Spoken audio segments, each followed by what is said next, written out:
pessoal, muito boa tarde a todos. Boa tarde. Boa tarde. Que sejamos todos muito bem-vindos a essa tarde divina que a vida nos fornece. Um momento sublime, o momento mais importante das nossas vidas é o agora. 1 minuto atrás já foi, 1 minuto à frente ainda virá. Então o melhor instante é agora. É essa a nossa hora de viver bem, é essa a nossa hora de sorrir, é essa a nossa hora de sermos felizes, é essa a nossa hora de levar o pensamento e dizer: obrigada, Senhor, por esse instante.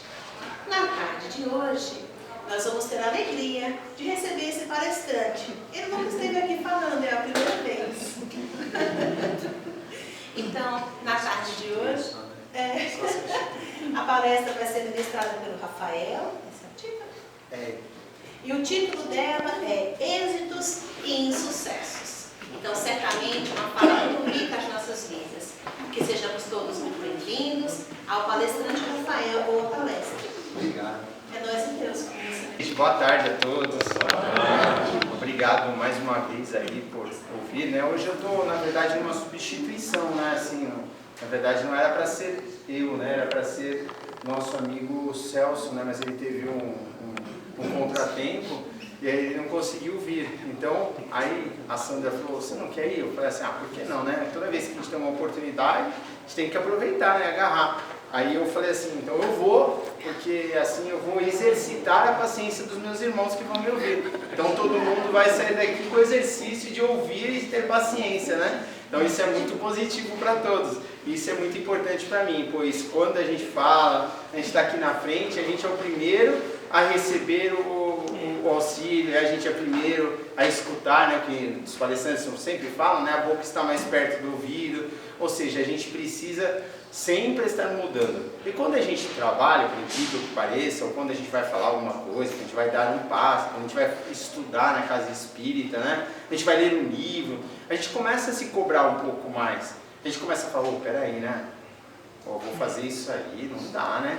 Acabei de falar lá atrás, não faz nem meia hora, poxa, já estou fazendo isso aí, vai dar errado, não vai dar bom, né? Vai dar ruim, né? A gente sempre fala isso. E é uma verdade, porque a gente começa a falar e a gente começa a estudar. Se a gente começa a estudar, a gente começa a olhar aonde? Para onde? Para dentro de nós mesmos. A gente começa a ver as nossas inferioridades, onde a gente tem que acertar, onde a gente tem que mudar. E onde a gente tem que mais acertar é onde geralmente onde a gente mais erra, não é assim? A gente mais erra, a gente vai lá e fala assim: deixa eu ver quantos defeitos, nossa, quantos. Aí a gente vai olhando e fala: nossa, tem muitos defeitos, não cabe nos dedos das mãos e nem dos pés, assim. Então a gente tem que pegar a ajuda dos amigos. Então, se a gente está fazendo palestra, a gente pega os dedos das mãos e dos pés de todos os participantes daqui para ver os defeitos todos que a gente tem. E aí a gente tem que pegar um desses defeitos, que é aquele maior, e a gente tem que dar uma maior participação sobre esse. Então, poxa, se este é o defeito, eu vou dar uma exercitada melhor nesse, porque é esse aqui que está me atrapalhando mais na vida. Geralmente a gente começa a pensar assim: o defeito maior é aquele defeito que mais nos atrapalha na existência, não é assim? A gente está lá e fala assim: pô, esse aqui, vamos supor que seja a depressão. A gente está muito triste, não estou muito bem, eu vejo as coisas tudo cinzas, a vida não está legal, né? Vi até sabe melhor sobre isso que eu, né? Quando a pessoa está em depressão, ela vê a vida de uma forma mais nebulosa.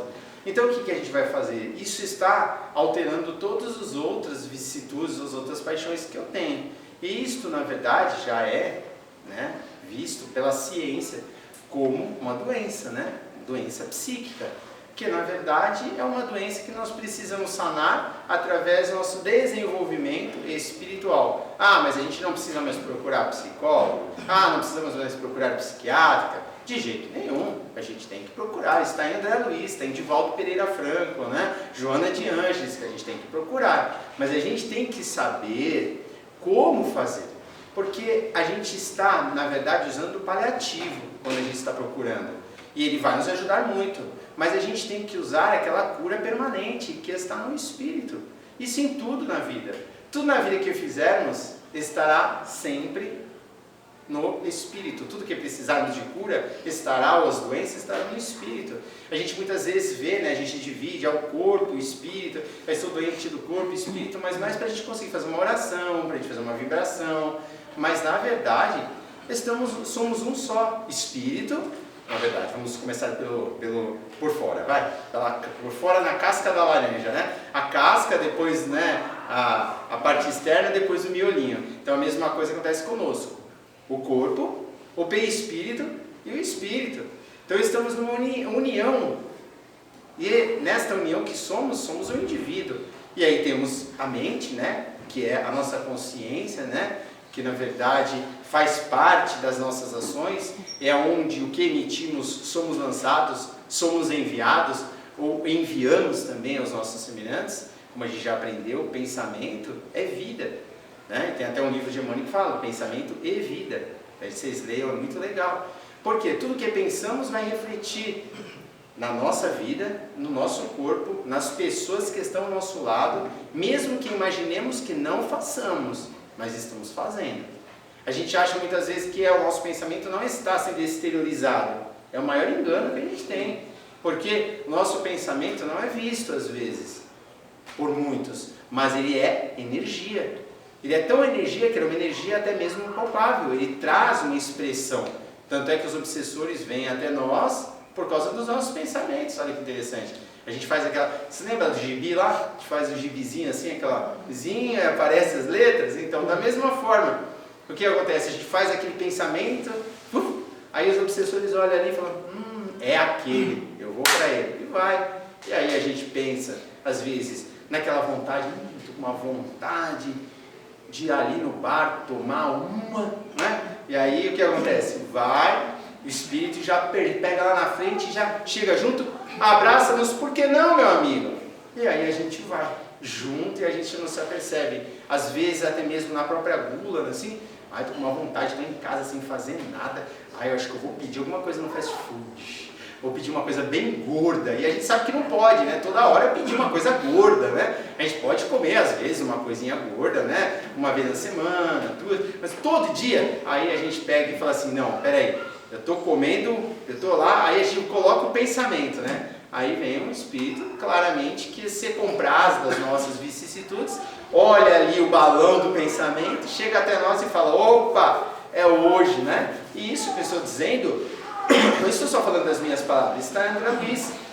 Se a gente for ver lá, nos livros de André Luiz, está a família almoçando ali do lado, né? Os espíritos chegando, né? Alexandre, se não me engano foi Alexandre, André Luiz, e os espíritos que ali estão visitando a casa, e os familiares todos ali, espíritos atrás, retirando as energias do alimento que eles estavam consumindo. E é tão interessante isso, de que quando eles estão fazendo isso, o André Luiz pega, né, e fala assim, nossa, a gente precisa impedir isso. Aí o Alexandre, não, meu irmão, não. Eles estão vivendo ali na mesma linha de sintonia. Se você fizer isso, você vai prejudicar tanto um quanto o outro. Então o que acontece? Eles estão sugando aquelas energias porque nós, assim, concedemos nosso balão do pensamento. Então o pensamento para nós é vida em todos os lugares que formos. E isso não se reflete só lá do externo dos obsessores. Externamente e internamente. Como se faz internamente? Quando estamos no nosso dia a dia, e aí a gente tem um pensamento ruim, a gente passa um nervoso muito grande, começamos a pensar mal dos nossos irmãos de caminhada, né? A gente começa a pensar mal do esposo, da esposa, assim, pensar mal do cunhado, as coisas de família, né? Que a gente infelizmente às vezes deixa se levar. E quando a gente vai se perceber, a gente já está caindo no envolvimento. E aí esse nervoso não vai ser só externamente, ele vai ser internamente. E a gente vê pela própria ciência, a ciência já nos explica isso, que há alterações no próprio simpático, parasimpático, nas energias, na endorfina, enfim, no próprio organismo, para a gente entender bem, que acontece e se faz presente em nós, e essas energias que se fazem em nós, que são contrárias ao bem, elas trazem o quê? Elas vão ferir aos órgãos respectivos de acordo com a nossa sintonia, a nossa energia. E isto também está em André Luiz, né? Que os espíritos, os médiuns, quando estão em reuniões mediúnicas, ali sentados, eles avaliam as pessoas que estão lá sentadas e falam sobre elas, né? Sobre tipo um estudo de caso, né? Só com amor, com coerência, e vê ali e fala assim, olha, aquela médium, então você vê ela está empaturrada de alimentos, de gordura no seu estômago, né? Está na verdade exalando o cheiro, né? Aquelas energias. Aí ele fala, aquele ali consumiu a bebida, consumiu, e olha que ele não estava alcoolizado, né? Tinha bebido só, né? Que consumia bebida, não sei o que, papá. Então o que acontece? Estas fontes originárias do nosso pensamento, da nossa vontade, elas são realmente muito importantes para que estejamos vivendo a oportunidade de ascensão, de crescimento. E o que eu venho falar para vocês é baseado num livro Pão Nosso, que é esse livro maravilhoso. Este aqui está um pouco remendadinho, que na verdade é muito utilizado aqui na casa. Então quando a Silvia Tadoshi, ela falava muito isso, a nossa palestrante, que sempre vinha aqui, saudades dela, né? Palestrante muito boa, né? E assim, ela falava sempre que quando o livro está desmantelado, está todo assim bagunçado, é porque na verdade é que a pessoa está utilizando bem. Se o livro está muito novo, você desconfia, né? Não está tendo utilidade alguma, né? É igual um carro novo na garagem, você não está usando, né? Está ali bonitinho, limpinho, arrumadinho, não está usando. Agora quando você usa o livro, ele é importante, porque ele vai nos trazer conhecimento. Não deu para usar, remenda, dá um jeito, né? Cola, faz alguma coisa, compra outro, pega na biblioteca emprestado, ganha aqui nos sorteios, mas a gente sempre dá um jeito de estar com os livros, principalmente os livros psicografados por Francisco Cândido Xavier, que é este livro aqui, O Pão Nosso. É um deles, né? São muitos, mais de 400 livros. E, na verdade, psicografado por nosso amigo querido Emmanuel, que tem uma história linda. Quem quiser buscar, vai lá. 2000 anos, 50 anos depois. Paulo Estevão, Renúncia, Ave Cristo. São 5 obras maravilhosas, divinas. E a gente sabe que a base de tudo isso, para todo o Espiritismo acontecer, é através de nosso amigo querido, codificador da doutrina, Allan Kardec, que é o Hippolyte Léon Denisard Rivail, né? Que na verdade, tem o pseudônimo de Allan Kardec pelos tempos que ele vivia como druida, não é isso? Então esta é a doutrina espírita, para que a gente entenda bem onde a gente está entrando, hein, gente? Que é importante, porque Kardec nos disse, tudo o que disser os homens e espíritos, levai à luz a razão e do bom senso, e discernir aquilo que a vossa própria consciência vos permita. Então tudo que formos escutar, tudo que formos viver, estejamos sempre analisando. Isso é algo muito importante, pois existem espiritualismo e existe espiritismo. Espiritismo é pela base concreta de Allan Kardec, em que muitos irmãos, até mesmo espíritas, às vezes acabam indo para outros locais e deixam de kardecizar, como Bezerra de Menezes nos dizia, né? Kardecizar sempre, levar a obra como essência, não como aprisionamento. Lembremos sempre disso. Kardec não é aprisionamento, ele é, na verdade, a essência primeira para que estejamos exteriorizando, estejamos participando com os espíritos. Se fosse assim, não teria os livros que aqui estamos estudando hoje, não teria Chico, não teria Divaldo, não teria Joana de Anjos, não teria nada, não teria os livros de Eurípides Barzanufo, né? Leon Denis, Gabriel Delano, enfim, muitos livros que a gente pode estudar, ler à vontade, que são as bases, que traz o lado concreto dessa doutrina. E para falar sobre este livro hoje, eu vou falar sobre êxitos e insucessos, né? Então a gente olha assim e fala, epa, êxitos e insucessos, o que a gente já lembra, né? Vocês acham que a gente lembra com êxitos e insucessos? A gente já lembra logo de algo material, não é isso? A gente fala assim, poxa, é êxito e insucesso. Então, eu tive êxito na minha vida porque eu ganhei um pouquinho mais, eu fiz hora extra esse mês, eu ganhei um pouquinho mais de trocado, então eu ganhei um êxito na minha vida. Um insucesso porque, na verdade, eu não estou trabalhando agora, assim, ou então porque perdi o meu amado, meu namorado, meu marido, não sei o que, a gente vê isso nas nossas vidas como insucesso. E como êxito a gente fala, não, estou com alguém, Não importa se alguém é bom ou ruim, né? Mas estou com alguém, estou ganhando dinheiro, não importa se esteja como estou ganhando, mas estou ganhando. Então é isso que a gente tem que começar a perceber, é isso que Emmanuel nos traz aqui para nós.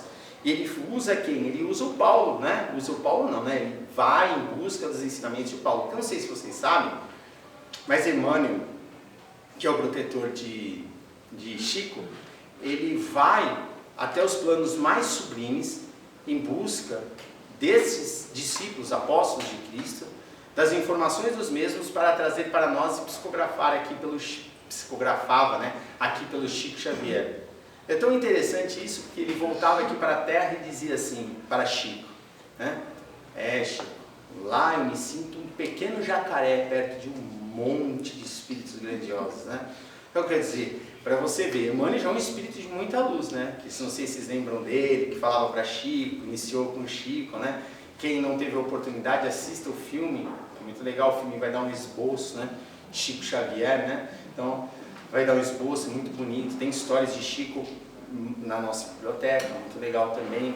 E a gente vê o quanto que Emmanuel ajuda nos trazendo essas informações. E aí vamos lá, Paulo nos dizendo: sei viver em penúria e sei também viver em abundância, né? E aí a gente já logo pensa, abundância nos bens materiais. Aí ele fala, em cada comunidade social existem pessoas numerosas, demasiadamente preocupadas quanto aos sucessos particularistas, afirmando-se ansiosas pelo ensejo de evidência. São justamente quando convidados postos mais altos do mundo, estragando desastradamente as oportunidades e elevação que a vida lhes confere. O que acontece? Nós somos particularistas, egoístas, então que nós pensamos dos êxitos da nossa vida. Eu conquistei o melhor cargo, não importa se eu passei por cima de quem quer que seja. Eu consegui a melhor pessoa do mundo, não importa se eu tenha tirado ela de outra pessoa. Não importa se ela estava casada, eu fui lá e tirei ela de outra pessoa, não é assim? E a gente vê esse êxito de uma forma tão particularista, tão detalhada, que a gente vai alcançando, altos estágios. A gente vai alcançando, até chegar a lugares, por exemplo, de empresas em que a gente alcança lugares altos. Pode até não ser também, pode ser feito pelo próprio esforço da pessoa, claro, né? Mas alcança um lugar alto. Só que, mesmo pelo seu próprio esforço, mesmo pela sua própria vontade, você não pode se dedicar a isso de forma egoística e particularista. É isso que Emmanuel nos fala. Nós muitas vezes deixamos nos levar e nos engrandecemos porque conquistamos algo material. Mas, gente, hoje estou vivendo algo no êxito, né? Vamos viver assim e vamos falar assim em abundância. Estou vivendo algo, estou vivendo um cargo muito importante. Estou numa empresa muito conceituada. Não estou, tá? Estou só dando exemplo, tá? De forma alguma. Estou numa empresa bem conceituada, estou em abundância. Meu pensamento. E aí, de repente, as coisas mudam. A vida muda. O governo muda, a diretoria muda, né? As pessoas que estão ao nosso lado, nossos amigos mudam, o chaguinho de tapete muda, e aí o que acontece? A gente cai. E aí onde está o nosso êxito? Será que o nosso êxito está mesmo nos propósitos da matéria? São importantes, né? Como disse o Espírito que incorporou-se aqui ontem, é importante, mas será que estes êxitos estão só na matéria? Agora imagine se vamos utilizar um espírito maravilhoso. Vamos utilizar Chico Xavier, Francisco Cândido Xavier. Existem muitos espíritos que vieram como Chico e viveram no anonimato. Não estiveram vivendo este poder, né? essa representação aparecendo desta forma, né? Através dos holofotes, da televisão, né? Não tiveram. Se Chico estivesse, na verdade, como muitos religiosos assim ainda o fazem, né? Que acabam se perdendo, se ele estivesse vivendo o êxito só na materialidade, mesmo vivendo a espiritualidade, porque pode acontecer isso, o que seria de Chico? Pegaria dinheiro para ele, seria um dos homens mais ricos do Brasil, não dormiria num quartinho simples, pequenino, com a Nossa Senhora na frente dele, com os quadros pequeninos, só camas simples e unidos, com só um par de sapato, né? Então quer dizer, Chico não viveria desta forma. Chico viveria e acabaria caindo. Então o que acontece? Ele alcançou o êxito. O êxito, a abundância não é ruim, mas ao lado espiritual ele alcançou este êxito. esta abundância, esta notariedade, né? Em que pode ser visto por todos. Mas se ele parasse de ser visto, se de repente não quisessem este em lugar algum, se ele tiver que ter que reencarnar novamente como um espírito sem ser notado, como muitos espíritos assim fazem, não ia atrapalhar a sua vida, não ia mexer com a sua essência. Por quê? Porque a essência está no amor, está na bondade, está na benevolência, está no que nós praticamos para os nossos irmãos, para verem estes melhores. Olha como é interessante as coisas. Quando nós praticamos algo para nós, a gente vai praticando, é insaciável, né, essa questão. Praticando, querendo em tudo na vida. Nos bens materiais. Agora, quando a gente vê uma criança, por exemplo, que está faminta na rua, que está precisando de auxílio, e você dá um lanchinho para aquela criança, dá uma comida, qualquer que for a situação, né, dê um alimento para ela, uma palavra amiga, uma conversa, não parece que você está sendo, na verdade, a pessoa mais feliz do mundo? Não parece que você está, na verdade, organizando totalmente a sua vida?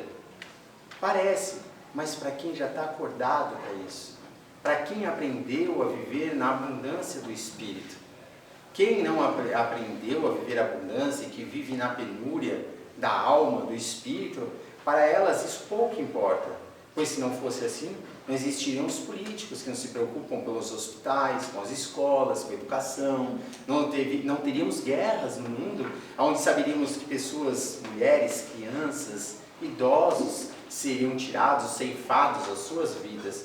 Por quê? Estamos num mundo de provas e expiações. Estamos numa temporada em que necessitamos viver Cristo mais do que nunca. As crianças estão se afastando da educação espiritual. Os pais estão, na verdade, se separando um dos outros. Os suicídios, na verdade, né, tirar as vidas um dos outros, estão aumentando pelo processo ainda da própria incapacidade nossa, às vezes, de observar de forma mais abrangente tudo o que está acontecendo no mundo. E o que está acontecendo no mundo? A espiritualidade nos diz de que nós estamos vivendo num tempo de tecnologia, onde a tecnologia se abrange de uma forma muito grandiosa para todos nós.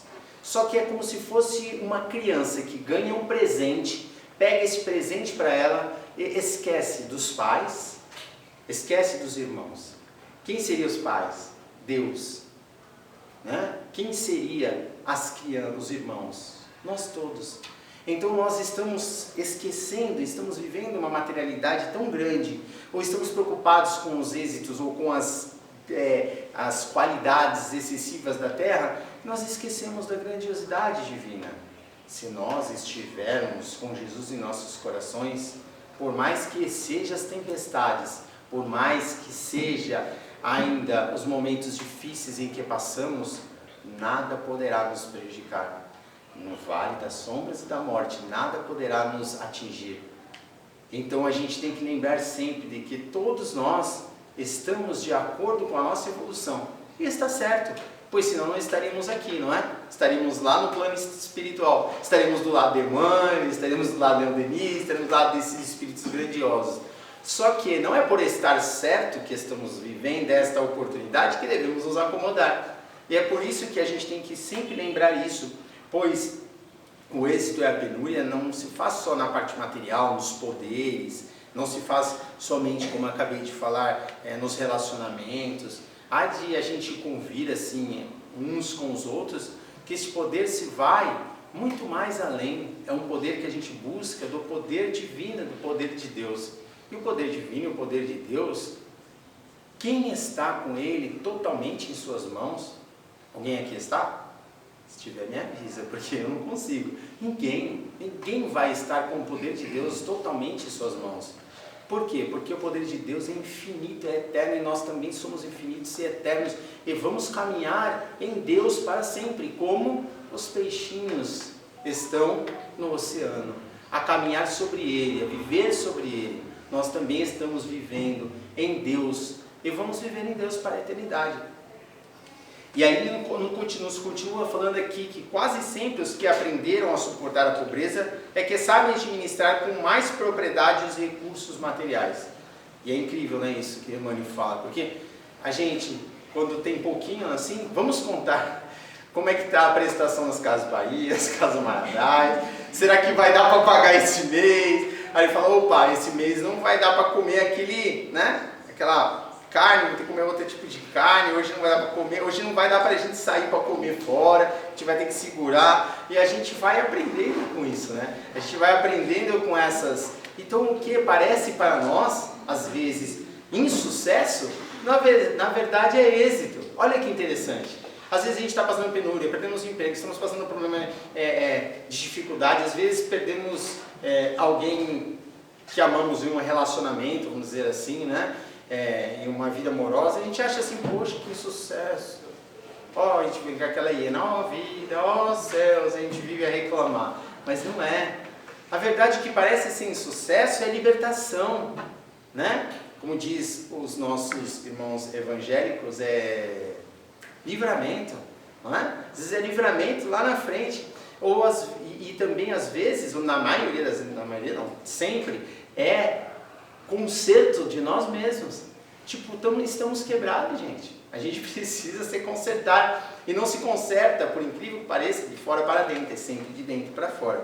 Aí ele fala, por esta razão, um tesouro amontoado para quem não trabalhou em sua posse, muitas vezes causa de crime, separatividade e perturbação. Ou seja, o que ele quer dizer? Só herança? Não. Dinheiro fácil. Não quer dizer, a gente consegue dinheiro fácil, às vezes pode ser perturbação. A gente tem aquilo, a gente recebe aquilo, a gente pega aquele dinheiro que a gente tem, a gente gasta com o que não precisa, então quer dizer, quando a gente tem a riqueza, não é ruim ter a riqueza, né?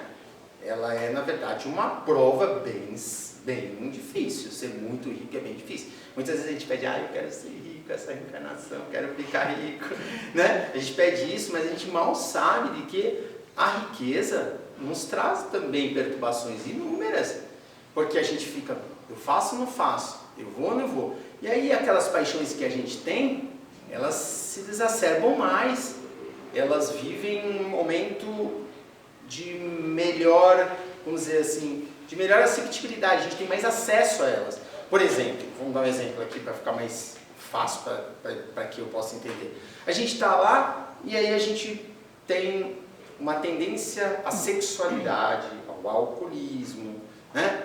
E aí a gente vai fazer o quê? Poxa, eu posso ter qualquer mulher do mundo, não é assim que todo mundo pensa? Eu vou usar o dinheiro para isso. Eu posso beber em qualquer lugar que eu quiser, eu posso me alimentar em qualquer lugar que eu quiser, Então, quer dizer, as paixões, essas vicissitudes, elas vão se tornando mais, né? Mais fortes. Então, com a riqueza, a gente tem que começar, a gente tem que pôr o pé no chão e falar, opa, peraí, o que eu posso fazer com a riqueza? Posso fazer a caridade, posso fazer o amor, posso compartilhar, posso ajudar meus irmãos. Se eu tiver uma empresa, eu posso pagar bem meus funcionários, eu posso fazer coparticipação com eles, né? Como muitas empresas aí hoje em dia fazem, principalmente, não sei aqui no Brasil, mas no exterior fazem, né? Coparticipação, então, ganhou, se dedicou, ganha um pouquinho mais. Então, quer dizer, são coisas que, na verdade, alimentam e incentivam as outras pessoas a fazer o crescimento. E é onde os Espíritos nos dizem, nós não vamos estar eternamente miseráveis e nem eternamente em excesso de abundância. Vai chegar um tempo em que nós vamos estar em um tal equilíbrio em que todos vamos estar nos alimentando bem, nos educando bem, tendo boa saúde, tendo boas condições, né, de vida. Vai ser lá no planeta regeneração? Que seja, mas a gente vai chegar lá. E a gente tem que chegar através do nosso esforço. Porque o que é, pelo meu modo de ver, o essencial para nós que estamos na Terra, para nós que vivemos aqui, para mim é essencial, agora, nesse exato momento, é termos uma boa educação, é termos, na verdade, uma boa saúde, né? Uma segurança para irmos aonde quisermos e voltarmos. Isso deveria, teoricamente, ser de todos nós, do povo, né? O rico, o pobre, né? Todos deveriam viver estas condições. Só que ainda não vivemos, por enquanto. Vai chegar um dia que nós estaremos sendo almas caridosas e a riqueza não será utilizada para perturbar, para trazer desconsolo, para trazer qualquer tipo de negatividade, né, os nossos irmãos que estarão em cima, né, lá em cima, na dirigência do país, do estado, que seja, né, do mundo, não estarão nos vendo mais assim, vou aproveitar para, né, pegar um dinheirinho, né, essas coisas. Não, eles vão pensar o quê? Eles vão pensar, poxa, eu vou ajudar eles porque eles vão conseguir, né, eles melhorando, eu melhoro. Nós melhorando, o país vai ficar rico. E se o país ficar rico, nós estaremos todos bem. Mas por quê? Porque a gente começa a entender de que a riqueza não está no dinheiro, que a pobreza não está na matéria, a riqueza, a pobreza está no espírito. Nós somos ricos e somos ricos, a gente sabe utilizar o que temos. Se a gente tiver pouquinho, lembra do óbolo da viúva? Se a gente tiver pouquinho, a gente vai lá e vai dar o pouquinho que a gente tem para aquela pessoa. Se a gente tiver um montão, a gente vai lá e dá um montão, ou o quanto a gente quiser dar para quem tiver que precisa. E é isso, não é essa riqueza, é isso que Emmanuel nos passa e nos fala. E é legal que ele também fala dos pais aqui. Ele fala, pais trabalhadores e honestos formarão nos filhos a mentalidade do esforço próprio e da cooperação afetiva, ao passo que os progenitores egoístas e descuidados favorecerão nos descendentes a inutilidade e a preguiça. Então o que acontece? A gente recebe os nossos filhos são um presente de Deus, eles estão na nossa vida. A família é um presente de Deus, né? O marido, a mulher, os filhos, somos, na verdade, uma união em que, por isso que a espiritualidade sempre fala evangelho no lar, gente, evangelho no lar. Para quê? Para a gente fechar as portas para que os espíritos negativos não adentrem. Só que não adianta a gente fechar as portas da matéria, travar lá com chave, pegar lá, colocar 1000 coisa. Pô, sabe aquele desenho do Pica-Pau? Põe lá um monte de corrente assim para não entrar, né? E aí, não adianta a gente fazer tudo isso, mas se a gente deixar aberto as portas do coração, do lado espiritual. Lembre-se, meus irmãos, que eu vou falar para você. Os nossos espíritos, depois que desencarnamos, os espíritos inferiores, aqueles que já têm uma qualidade já de percepção, que se encontram do outro lado da vida e que trazem a maldade intrínseca no seu ser, ultrapassam paredes, tá? Só para lembrar, não adianta a gente trancar as portas, eles vão ultrapassar. Então, se este evangelho no lar for feito, estaremos, na verdade, tendo a possibilidade de ajudar estas pessoas que são os nossos pequeninos. A nossa esposa, né? O marido que lá provém, que lá ajuda, né? A esposa que coopera, porque na verdade a gente percebe que a mulher e o homem tem que ser uma união, né? Eles não são, eu sou mais que você é mais que eu, né? Existe muito isso, né? Eu sou mais, você é mais, eu sou menos, você é menos, você tem que fazer. Não, todos têm que fazer igual. Vamos lá, né, carinho? Os dois lavam a louça, o outro enxuga, um varre a casa, o outro aspira, e assim vai, um arruma a cama, os dois estão cansados, os dois trabalharam. É isso que tem que ser. Porque se Jesus olhou as mulheres com todo aquele amor, e que as mulheres foram as primeiras a ver Jesus, quando ele esteve ressuscitando, esteve materializando, tinha um propósito, não é? Porque a mulher é sentimento, a mulher é amor, a mulher tem que ser cuidada, a mulher tem que ser amada, a mulher tem que ser respeitada. E se a gente erra, porque pode acontecer, todos nós erramos, voltemos lá atrás, vamos lá, peçamos perdão, não tenham medo de pedir perdão, porque a gente tem muito medo de pedir perdão, né? Tivemos até uma incorporação aqui que falou sobre isso, né? O espírito estava bem arredio, estava perseguindo uma médium, e aí ele queria perseguir, prejudicar a médium, e aí o espírito não conseguia ser doutrinado, e aí a espiritualidade maior encaminhou a filhinha dele, né, fez a filhinha dele que já tinha desencarnado aparecer diante dele. Aí quando ela apareceu diante dele, ele voltou chorando, né, dizendo, né, na incorporação, dizendo que na verdade estava arrependido, não sei o que lá, e ela falou que ela disse só uma única palavra, né? Ela chegou e falou assim, a minha filha me disse só uma única palavra, para me fazer só uma única coisa, uma palavra. Aí, né, ela falou, perdoa, né? Então quer dizer, perdoa. E a gente tem essa dificuldade, a gente acha assim, eu sou pai, eu sou mãe, eu mando nos meus filhos e tem que ser desse jeito. Claro, a gente tem uma voz de comando, temos que ter realmente firmeza, a gente tem que ir lá dizer o que precisa, mas vamos ouvir o que eles pensam, vamos ver o que eles estão realmente querendo nos dizer. Às vezes não se expressam pelos lábios, expressam pela comunicação não verbal, às vezes pelas angústias, às vezes pelos pesares, E existem muitas pessoas que hoje em dia estão atentadas a tirar a sua própria vida, justamente cada vez mais jovens. Por quê? Porque não está tendo a participação dos pais, não está tendo a participação daquelas pessoas. Os pais estão se esforçando, só que às vezes de maneira ainda inadequada, que na verdade é necessário buscar Deus, Jesus dentro do coração. A gente entra nessa parte, existe até um certo conflito, né? Mas é verdade, não importa a religião que você siga. Isso eu sempre falo para todos os meus amigos. Eu sou evangélico, sou católico, eu sou budista. Você está seguindo uma religião? Show, excelente, você está muito bem. Você está no caminho certo. Nós engessamos muitas coisas, gente. Tudo a gente quer engessar, tudo a gente quer fazer, né? O Túlio Valadares fala muito isso, a gente quer engessar tudo, a gente quer fazer as coisas tudo assim, redondinha. Não vai ser redondinha, gente.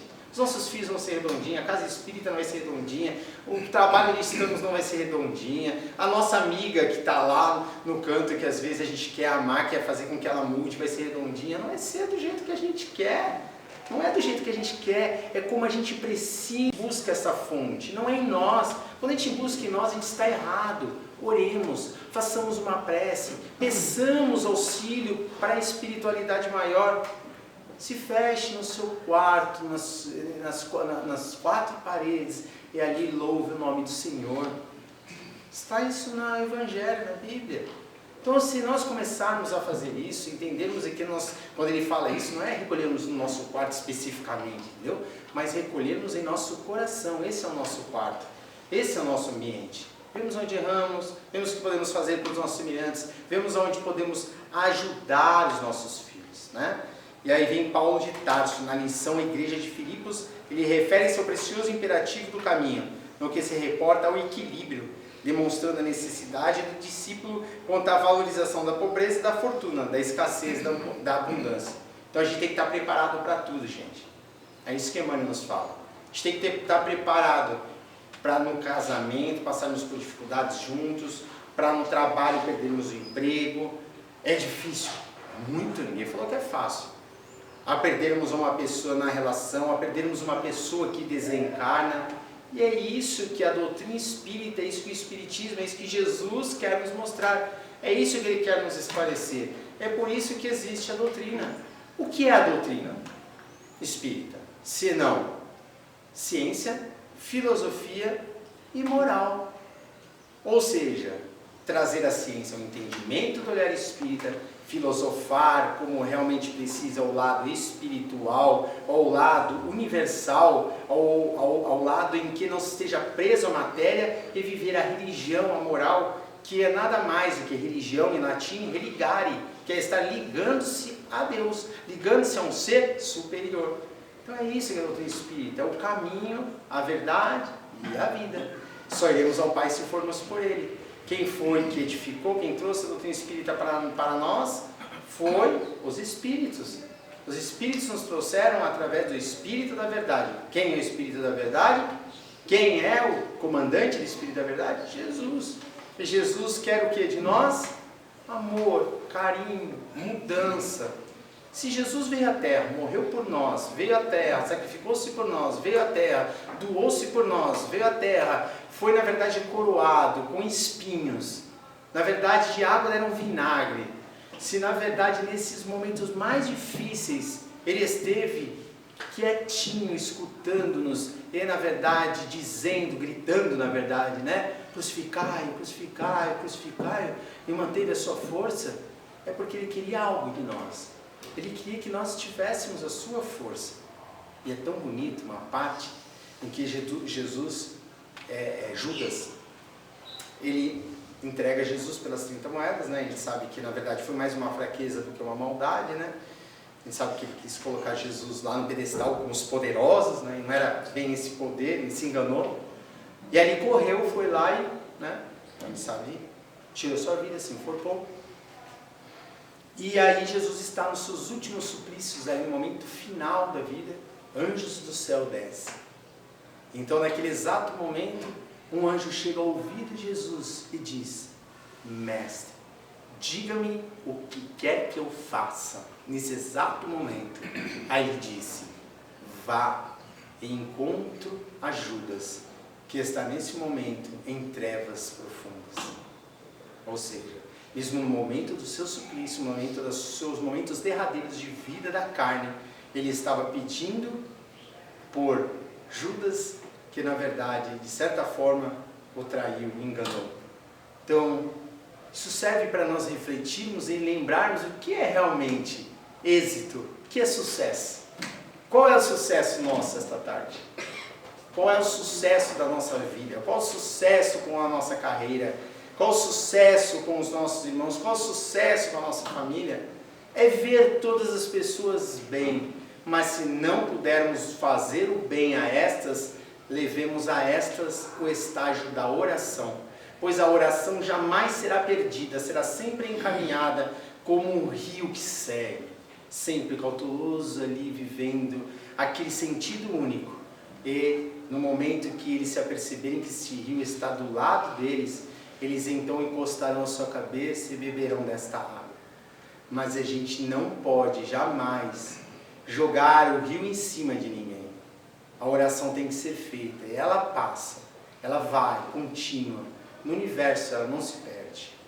E o nosso amigo no finalzinho aqui diz: o êxito e o insucesso são duas taças guardando elementos diversos, que contudo se adaptam às mesmas finalidades sublimes. A ignorância humana, entretanto, encontra no primeiro o licor da embriaguez, e no segundo identifica o fel para a desesperação. Nisto reside o erro profundo, porque o sábio extrairá da alegria e da dor, da fartura ou da escassez, o conteúdo divino. Ou seja, o que a gente acabou de dizer, nós vamos saber nos momentos de dores ou momentos de glória, aproveitar essa oportunidade, beber desta fonte maravilhosa divina e estarmos lidando com isso. Gente, a gente não veio na terra para ser mais do que ninguém. Não viemos. Sinto muito em dizer se alguém achava isso. A gente não veio aqui na casa, o presidente para ser presidente, porque logo vai embora, desencarna, volta. O coordenador, ou que seja, ou na empresa que trabalhamos, ou como mãe, como pai. A gente não veio para ser, ou para estarmos, na verdade, grafados ali, vivendo aquela... Tanto é verdade isso, que os poderosos, aqueles que utilizaram a maldade, foram esquecidas. Olha, a gente vê Roma, a gente vê, né, vários Atenas, vários lugares que foram destruídos. Hoje são, na verdade, museus. E Jesus jamais vai ser passado. Ele não escreveu, não pintou, não fez obra nenhuma. Mas a sua maior obra de todas foi o amor. Então, se estamos aqui na Terra achando que aqui, em que nós encontramos, estamos vivendo mais do que os outros, é o maior engano das nossas vidas. Nós temos sim as nossas responsabilidades, é diferente. E temos que executá-la com firmeza, com amor, com carinho. Mas ser, hoje estou, mas e amanhã o que sou? Isso depende de mim. Hoje estou encarnado, hoje estou aqui falando para vocês, mas se eu não estiver fazendo o que falo, o que serei? O que sou? O que realmente estarei plantando é bonito, mas vocês podem colher, sair daqui melhor do que eu, se eu não aproveitar a minha oportunidade. Só para a gente encerrar, vocês lembram da história daquele irmão que fazia palestra, a gente sempre conta isso, fazia palestras, e aí o irmãozinho saía lá, vinha lá no fundo, sentava lá no fundo, escutava as palestras, os dois iam embora. Despediam, embora. De palestra, ele lá escutando. Chegou num plano espiritual, os dois encarnados, logicamente. O palestrante chegou um pouquinho depois, né? Provavelmente, né? Aí olhou para ele, falou assim, ué, chegou pro guia espiritual, né? Pro anjo da guarda, pro espírito de luz, e falou assim, por que ele está com toda aquela luz e eu estou assim escurinha, assim nessa cor, né? Meio apagadinha, meio... reservada, e ele lá só ia, escutava, e eu que falava um monte de coisa na frente, eu que me dedicava, né, a estudar essas coisas todas. O que aconteceu? E aí o Espírito disse, enquanto você falava, ele praticava. Então, gente, comecemos a praticar mais. se preocupar mais com poderes, porque da mesma forma em que crescemos, caímos. E pode acontecer isso várias vezes nas nossas vidas. Então, não tenhamos medo da queda, porque a queda só traz medo se nós não tivermos paraquedas, né? Agora, se tivermos, na verdade, um estágio de luz mais amplo, nós não teremos medo das quedas, não teremos medo das aflições. Estaremos sempre, constantemente na nossa evolução. Tá bom, gente? É isso que eu tenho que passar para vocês. Me desculpe até, são 4h46, naquele relógio que tá valendo, tá? Agora tá nesse relógio.